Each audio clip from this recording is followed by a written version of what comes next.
Good morning to everyone, and thank you for joining us today in this invited talk by Associate Professor Dr. Stefanos Georganos. We will start with a short welcome note, and then we will proceed to the talk. The talk will be recorded, so please turn off your cameras and microphones.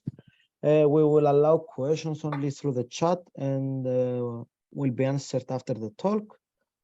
At this point, I would like to invite Dr. Nikolas Kyriakidis for this welcome note, and thank you very much, everyone, for joining us. Thank you, Stelios. Good afternoon to all, and thank you for your participation to this invited lecture. I would like to welcome Professor Georganos to this series of invited lectures organized by the ERATOSTHENES Centre of Excellence, and thank him for accepting our invitation. Stefanos is an associate professor in geomatics at Cyprus University and a researcher with the Royal Institute of Technology, KATH. He does research in quantitative human geography, remote sensing, spatial epidemiology, demography, and machine learning. He's particularly interested in the use of geoinformation for helping address the UN Sustainable Development Goals with a geographical interest in sub-Saharan African cities. His latest research unravels the potential of the machine and deep learning and Earth observation to detect, measure, and characterize socioeconomic inequalities in deprived urban areas in support of the most vulnerable population. He's a co-chair of the European Association of Remote Sensing, a laboratory's special interest group on developing countries. And he has coordinated and managed large international consortia such as REACT. Again, thank you, Stefanos, for accepting our invitation. There are many topics that we could discuss collaborations in the future, but for now, let's go to you and hear and listen to your presentation. Thank you. Thank you very much for the warm welcome. It is a pleasure to be here, and I hope I will keep you occupied and interested in my talk. Now let me try to share my screen. And I hope you have no issues seeing it.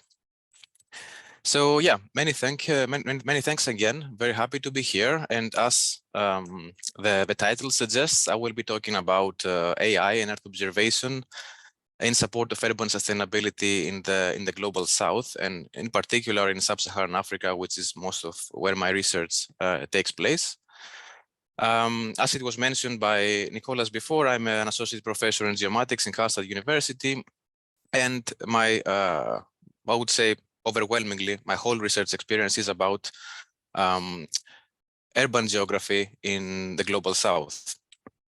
So why myself am I interested in cities? I'm an urban geographer by training, and there is a lot of reasons of why. One of them is that, well, cities is where most of the people in the world are living nowadays, and where most of the resource consumption takes place, about 75% of the world's resources. At the same time, cities contribute to about 70% of the global CO2 emissions. And interestingly, there is and as expected, there is a lot of variation on the degree of urbanization across the world. What is to be noted is that the global south, and particularly sub-Saharan Africa, is recently in the last decades, but also currently, heavily urbanizing. There's a lot of rural to urban migration. People are moving to the cities because of better outcomes in employment, and in general of their well-being, access to healthcare and educational opportunities. Something that already happened in the rest of the world in previous decades. As we can see, urbanization has more or less saturated in the rest of the world. At the same time, this urbanization also comes along with a very rapid population growth. As we can see on the chart on the bottom right, from an urbanization rate of about 50% in 1960, we have reached close to 40% in 2010 in in sub-Saharan Africa, and about 60% of African people will live in cities by 2050. So a very rapid urbanization. And in order to address in terms of planning, local authorities, stakeholders, and researchers, and the people themselves who are living there, we need a lot of information to be able to plan accordingly. But this is not so easy, and this is where my work comes around. If we take as an example census data, right? In Cyprus as well, in most countries, they happen at about a decadal, every 10 years interval.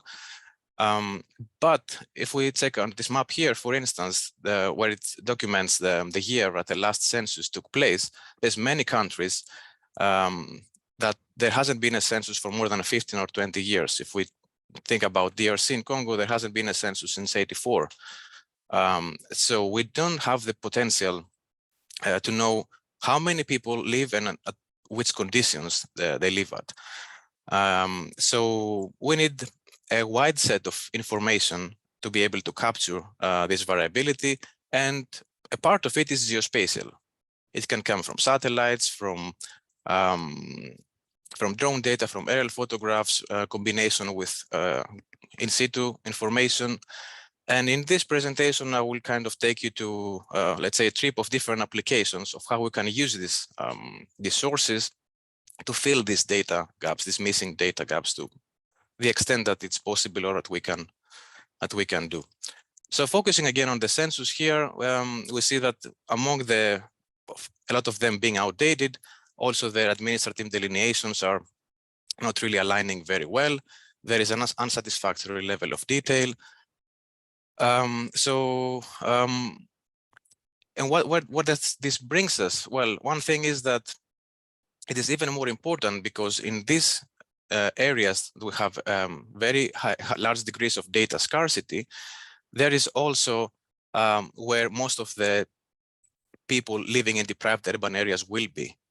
90% of the upcoming population increase will happen in low and middle income countries, and mostly within these cities of these countries in deprived urban areas. Some people can call them slums. We try to use a more inclusive, more broad word, so on deprived urban areas, right? So what do I mean by this data gap? There can be a lot of aspects of it, but I can bring one example here, right? So this is the ERATOSTHENES Centre of Excellence, and this is a base map of Google satellite image. And we can see the addresses, all of these points of interest, land use, and this is the map itself. So we have a very good understanding of what is happening in this area from a spatial perspective, right? The buildings are delineated and their use as well. And this is another example. This is from an urban area in Ouagadougou, the capital of Burkina Faso, right? And this is what the Google Maps gives us. Basically, not a lot of points of interest, I would say almost nothing, right? And if we use the available map, well, more than half of the buildings, I would say, if we pay close attention, are missing. So that's one aspect of the data gap, and that's something that we can really help address by using Earth observation, among other things. On top of that, I mentioned before that urbanization is very rapid in these areas, right? And this is another example of what I mean when I refer to that. This is a snapshot of one of the fringes, the urban fringes of Ouagadougou in 2002, a transitional zone between planned areas and informal areas. And that's just 80 years later.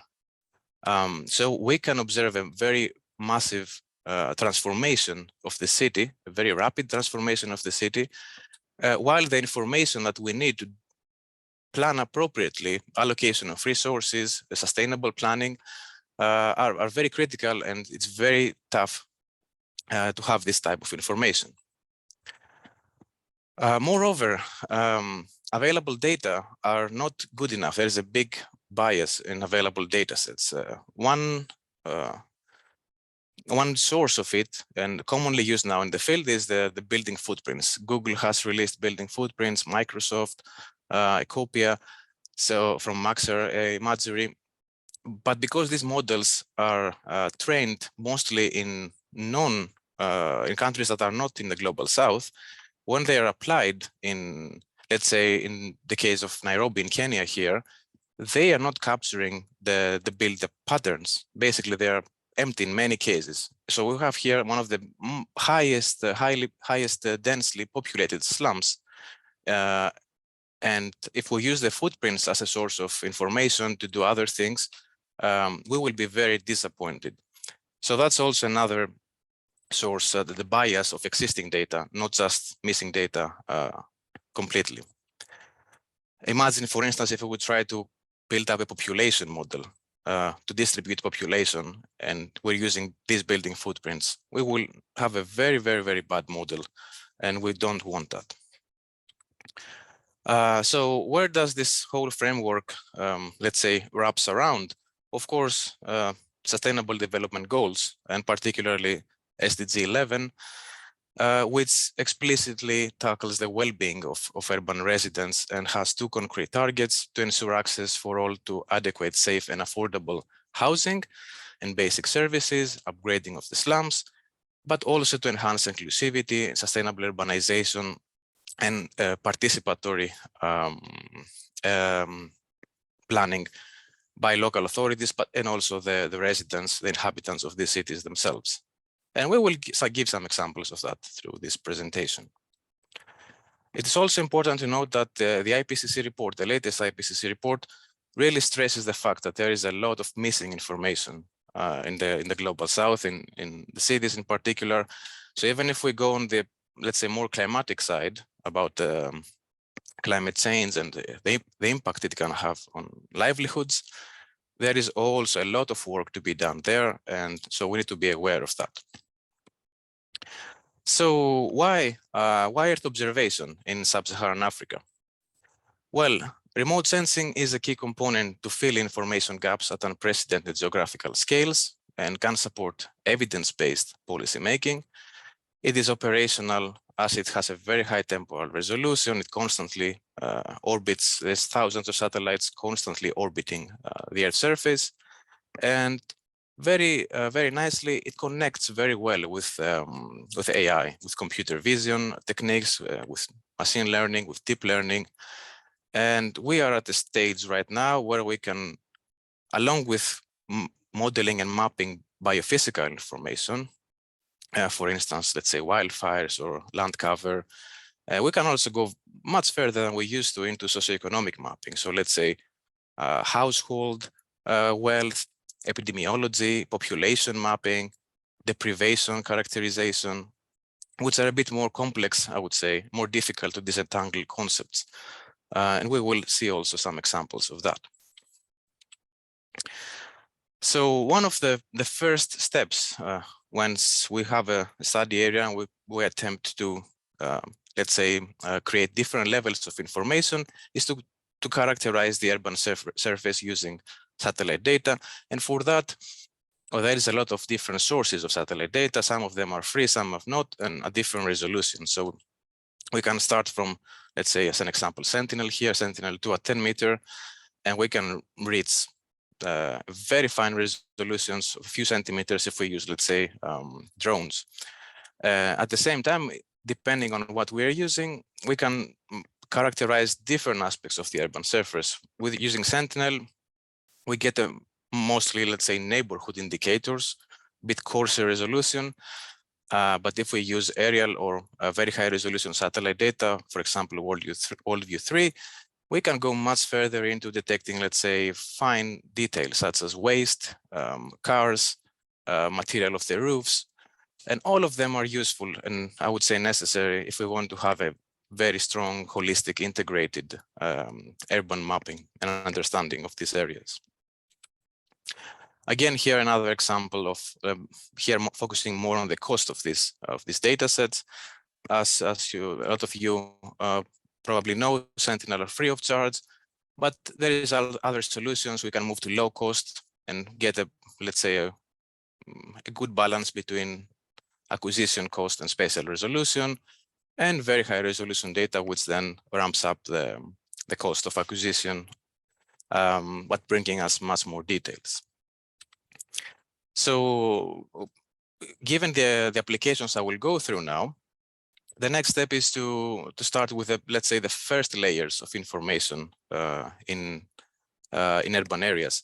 And the first layer is usually land cover and land use information, with land cover denoting the physical components of the surface, and land use, how humans are using this type of surface. And in this case, here in Ouagadougou, we have a land cover on the left and a land use on the right, where we denote the type of neighborhoods, if it's a planned neighborhood, if it's an informal one. But the question is, how do we reach this point? Our processing network and processing chain usually is translating basically the image pixels using machine learning into land cover classes, which is something very standard in the field. I will not go into details about that, but it works remarkably well, as you can see here.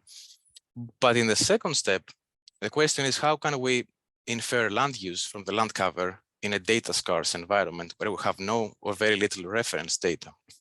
So the case here in Ouagadougou, but also in Dakar, we tried to map the land use at the street block level. The problem was that there was no street blocks available, so we had to create them ourselves. And what we thought that would work, and to an extent it does, is to use openly available data, so from OSM, from OpenStreetMaps. We downloaded all of the street network from OpenStreetMaps, and we put it through some geospatial processing, and we derived the street blocks at where the final output. And based on these street blocks, we then inferred the land use, again using machine learning. It is important to note that this is not possible just by us looking at the image and saying, okay, this looks like an informal area, this looks like a planned area. We had to have local contacts there to help us with interpreting and labeling these types of information, because it is very difficult or close to impossible if we don't use local knowledge to create meaningful models there. So that's also something that I will talk later, but something very important to have in mind in general. If we're working in the Global South, we need to have local contact. We need to collaborate with the people there. Otherwise, our models are mediocre at best. Another component is, of course, by using the land cover, it is very obvious that we can distinguish between the main different components of the urban surface, the planned neighborhoods and the unplanned ones. And if we use, let's say, different statistics on the street block, it is very evident that these differences really reflect strongly. In this case here, we can have the proportion of low elevated buildings and the high elevated buildings. And of course, the informal settlements are usually one-story buildings, about 2 meters in height, in Ouagadougou at least.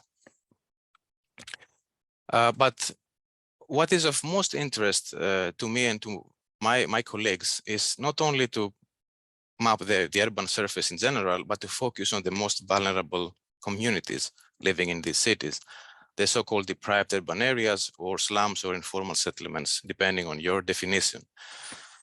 And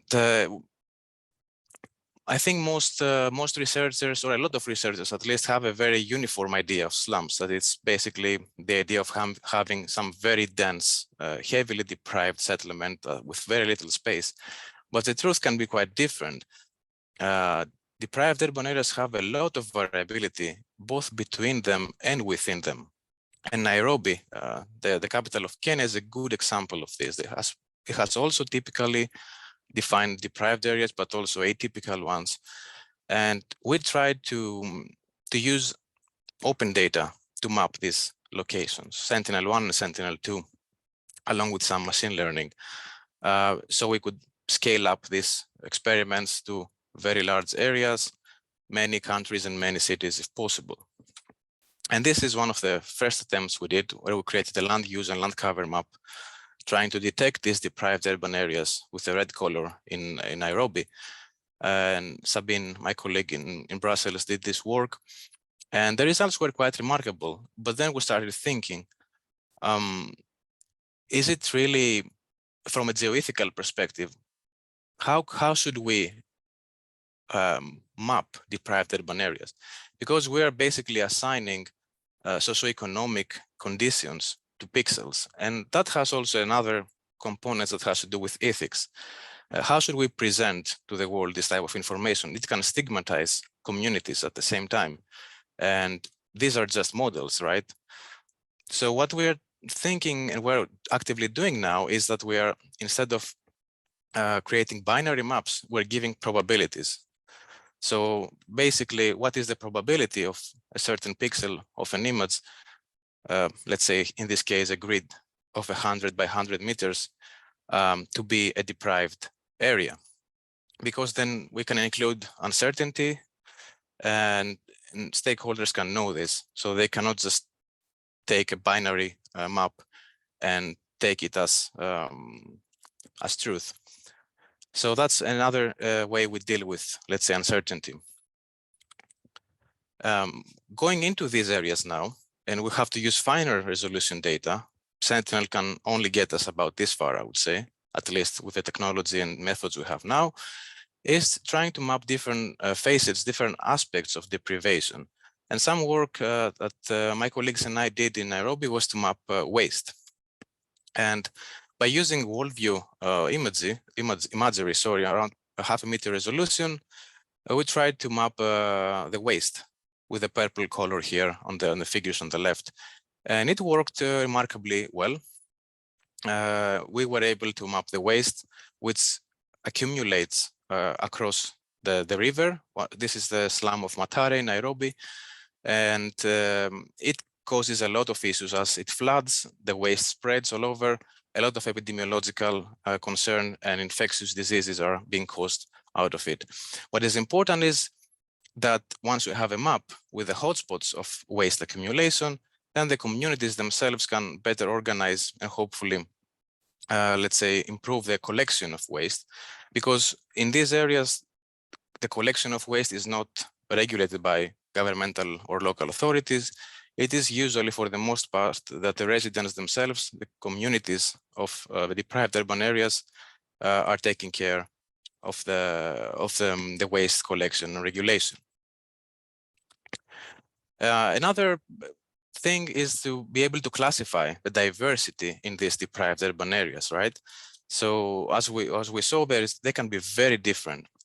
And one of our experiments was to create deprivation profiles. We have here 6 profiles, and they all have different, let's say, reflections and proportions and distributions of land cover. Some of them are contain a lot of waste. Some of them have very large buildings, so they are close to industrial areas or part of industrial areas. Some of them are very sparse houses with a lot of vegetation around. And once we create this, once we map this information, we can get a very nice map showing and documenting this variability of deprivation, in this case in the slums of deprived urban areas of Nairobi, which is very interesting and warrants further work on it to be able to improve our understanding of these areas. Along with deprivation, I mean, one of the concepts of defining deprivation is how do we do it? What does it mean? And as Monica mentioned in her lecture a few weeks ago, deprivation is multidimensional. It has spatial components, it has social components. So one of the experiments I was trying to complete and to investigate was, can we map wealth directly by combining in situ surveys, local surveys, and satellite information? So to capture, let's say, more of the assets, a commodity of deprivation and or wealth, if we go on the other side. And this was an experiment in Dakar, the capital of Senegal, where we used demographic and health surveys that were geolocated.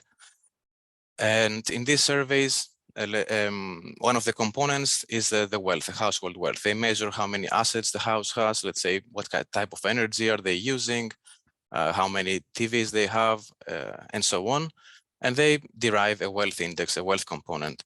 And what we did was trying to, let's say, use buffers around these locations and use the proportions of land cover, how many buildings they are, the density of the buildings, the height of the buildings, the vegetation type, and build some machine learning models. So one thing was predictive, trying to see if it works, and the second would be inferential, trying to see if we can understand these relationships. And interestingly enough, the relationships were very interpretable from a semantic perspective. If we check this partial dependency plots here on the right side, so on the y-axis we have the wealth index, and on the x-axis we have the different predictors we used from the satellite information. And we can very easily observe if we check, for instance, on the panel on the figure E, where it has the proportion of deprived urban areas. The moment the proportion gets over the threshold and starts increasing, the wealth index also bottoms down. On the other hand, if we also managed, interestingly, to map the swimming pools. So if the proportion of swimming pools increases, so does the wealth. Of course, swimming pools are usually where the very wealthy or more affluent communities live. So we were very, I would say, satisfied as a first step, but even using machine learning, we are able to make some sort of interpretable models when we're talking about defining deprivation. And of course, when we mapped our outputs and we compared it against an alternative data set of census data that we had in Dakar, at least from the spatial patterns, there was a relatively good alignment. So we were very, the results were very encouraging for us to keep working with and to know that this is possible. Moving on now from the, let's say, the deprivation part, I will talk a bit about epidemiology. And a lot of the work I've done in these areas is about the risk of malaria and urban malaria in particular. So malaria is an infectious disease caused by the Plasmodium parasite, but it is transmitted to humans through the Anopheles mosquito vectors. And it is a very devastating disease primarily in sub-Saharan Africa. It causes more than 400 deaths annually, and most of them are young children. And if we also add the COVID-related disruptions in supply lines and delays in treatment, the fatalities from estimates that we have available increased, almost doubled for a year or two. So that's something that we could do more to understand in terms of the urban component. And why the urban component? Malaria used to be a rural disease, but because of this massive urbanization, it has become more prominent in cities. So far, most interventions focus on rural and highly endemic communities, but the heterogeneity of intra-urban malaria is rarely captured in large-scale initiatives, and particularly the inter- and inter-urban risk variations. There is a lot of increase in urban agriculture, a lot of irrigation systems that have, let's say, that promote mosquito breeding, and consequently an increase in transmission to people. And also there's more people available to be beaten. So malaria transmission intensifies. What we did in this case is we're trying again in a similar pattern, try to use machine learning, satellite data or satellite derived data, land cover, land use, population data sets, and mix them up with geolocated surveys and try to see if there is hotspot in cities, if there is indeed a malaria risk intra-urban variation. And we did that in a few cities, primarily in Dar es Salaam, in Tanzania, and in Kampala in Uganda. And here we have some examples of this in Kampala. We have an agricultural, or let's say peri-urban area with a lot of agriculture around it. And we see that our model outputs really highlights and predicts an additional higher risk of malaria prevalence compared to the areas that are a bit further away from agricultural regions and agricultural fields. And much more clearly, I would say, we can see the divide between informal areas and not informal areas in the bottom figures. Here we have a very affluent area, a wealthy area with a very low risk with a blue color, which is also elevated. And then around this elevated area, we have a lot of informal settlements that are easily flooded, but they don't have the capacity to, let's say, have bed nets, or all of the residents to have bed nets and protect themselves. And the model correctly, I would say, identifies an increased malaria prevalence risk there. And if we use some Google street imagery, we can see the difference is also a bit more straightforward way from these more affluent, wealthy areas and the areas where we have a very high risk of malaria, how also they do differ on the ground. And again, here in Dar es Salaam, similar case, we have a deprived urban area with a very high risk and the planned neighborhood, almost like a gated community with a much lower risk next to it. So what we understood from that is that malaria has both a biophysical component. It has, of course, has to do with where locations that are close to mosquito breeding, but it also has a very strong socioeconomic component. The capacity of the people to deal with the disease, to buy anti-malarial medication, to have bed nets, and so on. And it is, our models were not perfect. They could only capture about half of the variability because it's very difficult, of course, by just using satellite data to be able to very highly accurately model a disease that has to do with human behavior and human mobility as well. But it provides us with some first insights that we can do better if we have access to better data sets as well. And again, here in Dar es Salaam, the differences between the high risk and the lower risk areas. And also notably, again, by using partial dependency plots, we can make semantic explanations. We have a positive association of malaria prevalence with highly built up slums or deprived urban areas. We have negative relationship with planned neighborhoods, and our models captured about 40% of the variance. And at the end, we produced maps. We applied our models the whole city extent. We adjusted them for population, and then we also made them publicly available in the hopes that our contacts there and also local authorities might find them interesting to improve their local planning, and particularly, I would say, the local surveying patterns and surveillance framework. Now, another component, because I talked a bit about, we talked about epidemiology and deprivation, but the fundamental component that we need to have access if we are to describe all of them is people. How many people are living in these areas? Can we accurately count them? Are the available data good enough? So population data are critical for sustainability, for epidemiology. And in the global south, there is huge population data gaps. There is a lot of available products that are globally findable, Landscan, primarily WallPop, and some other newer initiatives. But the resolutions that the data are available are quite coarse. And most importantly, they are based on census data. And that can be very challenging because census data are often excluding the population living in slums or deprived urban areas. Here is a figure by my good colleague Monica that demonstrates these extreme differences. This is the Dharavi slum in India, and on the polygon with the yellow color, we see the official census estimate, about 500,000 people, 454,000.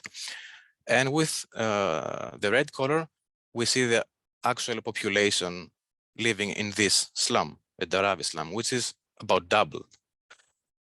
So if we use these official estimates or the census estimates in we will get very underestimated results in deprived urban areas. These people are actively excluded from sampling. A part of it can be political. A part of it is because they don't have formal addresses. But the outcome is that there is millions of people that are missing. So we need models and methods that can deal with that. And this is just to illustrate an example. In Dakar, this is the wall pop data that we have there. And this is what we could get if we would use more tailored methods, for example, from very high resolution data. And this is something that we would mostly want. Even though this could be informative at a national analysis, but if we want to measure intra-urban differences and to make to pinpoint very local variations, we need data of such resolution and accuracy. And why do we need them? We need data basically that are able to correctly identify differences between informal settlements and formal settlements, and to really show the density and number of people living in these vulnerable regions in cities. So how can we deal with that? Well, it's a new field, and it only has basically taken off, population mapping and AI combined together. And of course, we would have to resort to some sort of deep learning to see how we can do it. Our first experiment was to find an area, Dakar in this case, where we had a very good census. And then we used different types of satellite data. We used Sentinel-2, we used Pleiades, and we also used building footprints that were available. And we used the Google version of building footprints. And we trained them a deep learning model to assign population based on a combination of building footprints and satellite sources. The model worked remarkably well. At the next step, what we tried to do was to take this model in Dakar and apply it in an area where we had no available data to train the model. And we did that in Nairobi and in Dar es Salaam. So basically, where we're trying to create invariant generalizable population models. We had a case where we had very good quality data. We could, let's say, trust the data. And then we would take this and we would apply it in an area where we either did not have recent data, or the data available, we would not trust them enough to map deprived urban areas, and so on.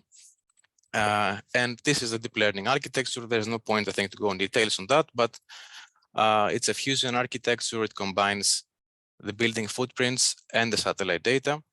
And the main idea of it is that building footprints act as the invariant future, because no matter where we are in the world, usually most people live in buildings. So by using it, we were able to transfer, let's say, models, even if the satellite data were completely different in terms of illumination, spectral resolution, and so on. And these are some of the results in Dakar. We see that the models are very accurate. So one thing, if we have a lot of training data, it is possible. And here is the results if we transfer these population models in cities where we have no data. And with the last figure of a domain adaptation being the proposed approach, which is, it was quite reasonably in terms of results. So we were very happy to see these outcomes. And we are actively working now to create models that are specializing in these deprived urban areas, rather than the whole city extent, as it was the case here. Finally, on the last part, I would like to emphasize a bit on the collaboration and need to have bridges with local communities there. So one of the experiments that my team designed, and my colleagues in Brussels in particularly designed, was about deprivation. And let's say we would have a very high resolution image, in this case Nairobi, and we would try to create a deprivation index. If me or most of you would look at this image by ourselves, it would be very difficult to be able to find a continuum of deprivation. At the very best, maybe we could even find some extreme examples, a very rich area with a very poor one, but we would not be able to understand the differences from highly deprived, moderately deprived urban areas, and so on. But the locals know because they live there, and they were able to do it. So what we did was we developed an app, and we gave them, we asked them basically to compare pairs of images coming from the deprived urban areas of Nairobi, and they would try to select and say, okay, which of the two is the best place to live? And they did that for a few thousand comparisons. It was a few workshops, a few hundred people, local residents doing it. And this was the sampling framework. It was a grid across Nairobi, and we picked locations, patches of images, and they were compared by pairs by the locals there. We used the TrueSkill algorithm of Microsoft. It's a video game, I think. Well, it was developed and is developed for matchmaking between different players on video games. And it was basically, the idea is that if you have a data set and you do different comparisons, you are able to derive, let's say, an index, a continuum index based on these comparisons. In our case, we want the deprivation index. So we used this algorithm, and we did different experiments on different subsets to find the different, let's say, components that are needed to derive this index, consistency, group agreement, and so on. So about 1 million votes in the end. And once we had this index, we used it as input, as training data to a deep learning and machine learning, to a deep learning algorithm and other machine learning algorithms. And we try to see, is it possible to model the perceived deprivation as defined by local citizens using satellite images and machine learning? And the outcome was quite positive, or actually very, very, very good results. And these are the data that we used along with the deprivation index. And here are the outcomes.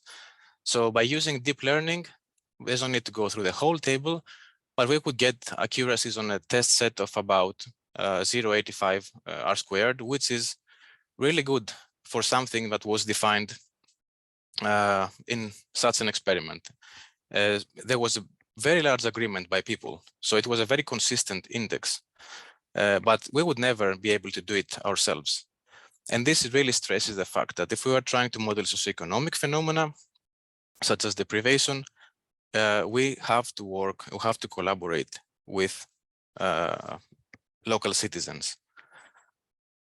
And this is the final product, the map of perceived deprivation as trained by the citizens and as predicted by the best deep learning model, which we can also see how different it can be across the different deprived urban areas of Nairobi in Kenya.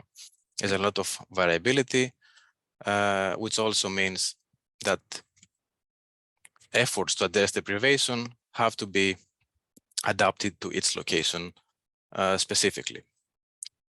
And I think with that, I have finished my talk. So thank you very much for your patience, and I'm looking forward to any questions that you might have.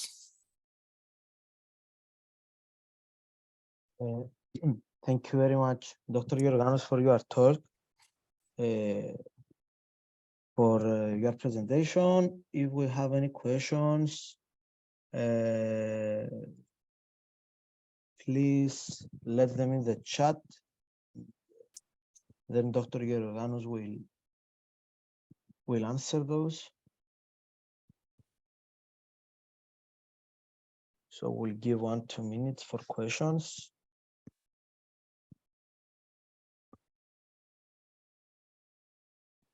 And if you think of a question later, always feel free to email me.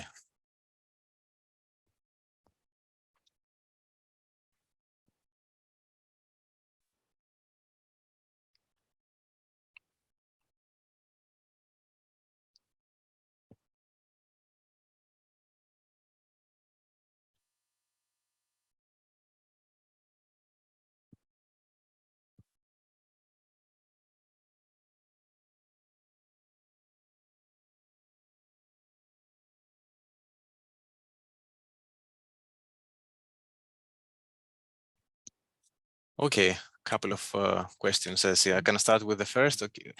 Why RGB gave better predictions compared to RGB near infrared? Well, I was not the one that created the model, but from what I recall is that we used a pre-trained model from ImageNet. So the RGB bands were very well, let's say, or were better trained, and then the near infrared was initialized with random weights. So given the small amount of training data, I think the near infrared never really converged into really contributing much. So that would be the reason, I would suspect. And the Microsoft thing. Okay, so TrueSkill was basically an algorithm that allows us to deduct, let's say, rankings based on comparisons. And the difference is that if we wanted to do that, let's say, manually and derive this index, we would need lots of millions of comparisons. But with TrueSkill, we were able to, let's say, do it based on a subset. So instead of asking people to label and do comparisons for 3 months, we could ask them to do it in a week. And even with this reduced amount of pairings, by using TrueSkill, we were able to retrieve a continuous index of deprivation. It's basically just optimizing and speeding up the whole process. Now, the details of TrueSkill, I don't know particularly myself in detail, as I was not the one that led the experiment, but I can give you the contact of the researcher that did, Angela Pascal, and I think she would be very happy to give you more details on that as well.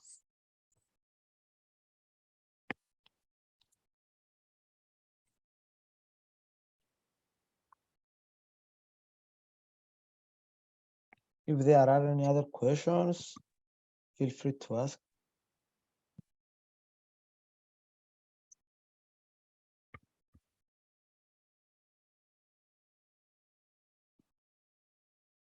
Stegios, Ναι. is Diofandos. I would like to congratulate Dr. Georganos for his excellent presentation. One general question to him. Do you think that AI is a real blessing to support Earth observation application? What do you think? What are the main benefits of AI for supporting Earth observation? This is the only general question. A very difficult question as well. Well, I think that if I would have to give a very quick answer, I would say it can be both a blessing and a curse at the same time. It can be a blessing because we have finally, for the first time, algorithms that can scale up. They can use massive amounts of data. But at the same time, this happens at the cost of interpretability, because most of these AI algorithms currently, at least, are black box. We don't know how, what happens between the input states and the output states. Okay, we know the architecture of the algorithm, we know how the weights can change, but we don't know how this, let's say, the interpretation, the physical relationships between input data and output data in a way that humans can understand. And I think that was also the point of the keynote in JURSE of Gustav Wallis, that really stressed the point of we need more physically informed AI. We need to be able to understand as much as possible what happens if we are to gain knowledge. And I think a lot of researchers, including myself, are still struggling with that. We use some data, we get a nice accuracy, but sometimes we don't really understand why it works. We are just happy that it works. And I think this can be a problem, and that's something that people are more and more aware, because it doesn't really offer us the knowledge that we would like to understand phenomena. Like why, for example, if we use this type of data of satellite images, can we understand deprivation? What kind of patterns is this algorithm finding? And this is very challenging right now. But in the broader sense, I'm very positive that this will change, and it will be mostly a blessing, perhaps. But right now, I would be 50-50. Okay, thank you very much. Thank you.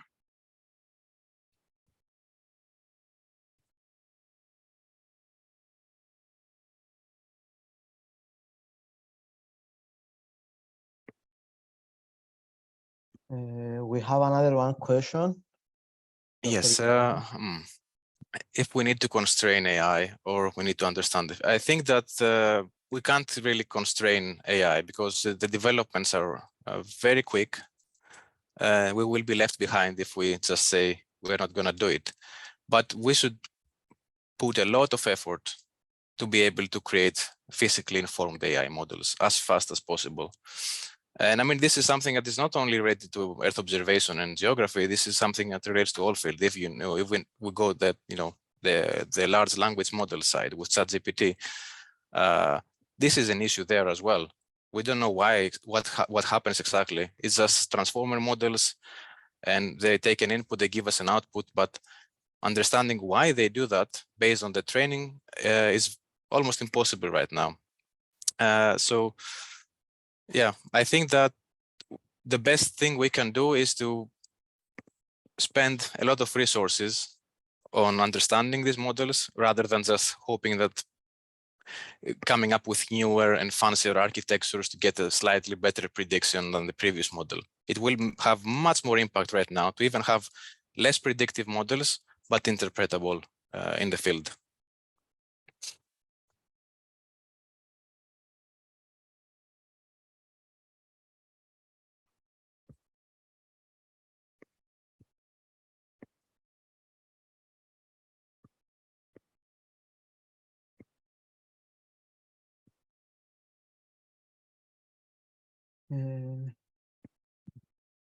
So I think that we are finished. If we don't have any other questions, I want to thank you once again for this excellent presentation and for asking all those questions.